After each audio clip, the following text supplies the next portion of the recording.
L'aspect de ces créatures, de ces 4 chérubins, était des charbons de feu ardent. C'était comme l'aspect des flambeaux, et ce feu circulait entre les animaux. Il jetait une lumière éclatante, et il en sortait des éclairs. Et les animaux couraient et revenaient comme la foudre. Le feu au travers des Écritures nous parle du jugement, et ici, nous avons un avertissement solennel.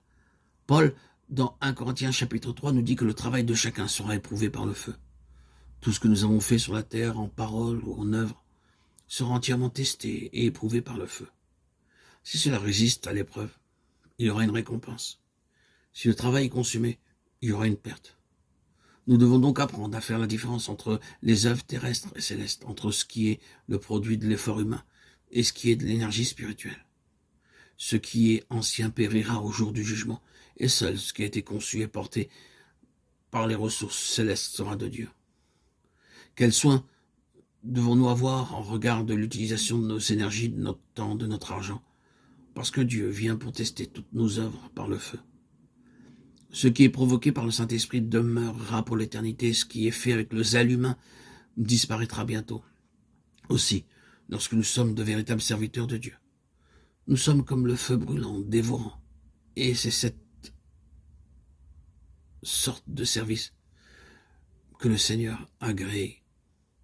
Dans Apocalypse chapitre 4, Jean, l'apôtre, a une vision semblable à celle des êtres vivants.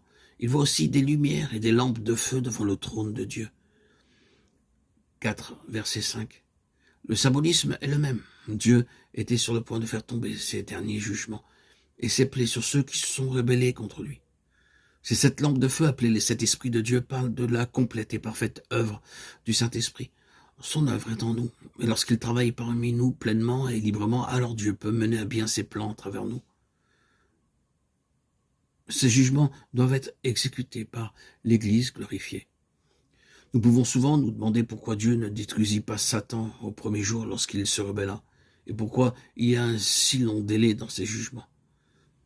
La réponse est que Dieu veut que ces jugements soient apportés par son Église.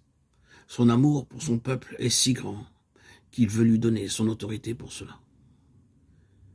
Mais pour exercer cette autorité, nous devons nous-mêmes être constamment testés et éprouvés par le feu, et ainsi purifiés. C'est dans la fournaise de l'affliction que nous sommes choisis. Ésaïe 48, 10. Les saints de Dieu peuvent passer au travers des souffrances les plus extrêmes, quelquefois physiques et quelquefois mentales, afin que le plan de Dieu puisse être parfaitement accompli. Malachie nous dit que le même feu qui consumera l'orgueilleux apportera aussi la guérison à ceux qui marchent dans le chemin de Dieu. Malachie 4, 1, 2. Les rayons de soleil qui tuent les germes de la maladie apportent aussi la vie et la santé aux feuilles des plantes et aux arbres. En devenant partie des êtres vivants, nous devons être préparés par le feu divin qui monte et descend en nous, afin que chaque chose soit complètement, entièrement et parfaitement purifiée.